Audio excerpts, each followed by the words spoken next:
দীর্ঘ 17 বছর পর দেশে ফিরেছেন বিএনপির ভারপ্রাপ্ত চেয়ারম্যান তারেক রহমান এবং এই মুহূর্তে তিনি তার বাবা জিয়াউর রহমানের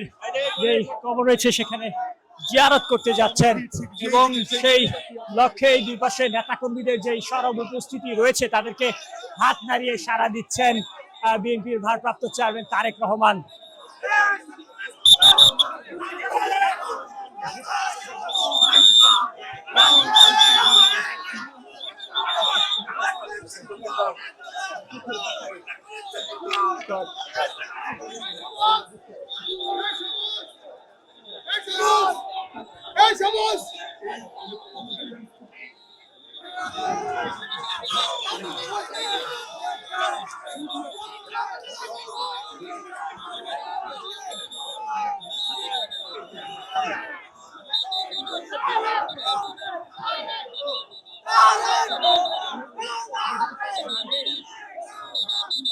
দীর্ঘ 17 বছর পর বাবার কবর জিয়ারত করতে এসেছেন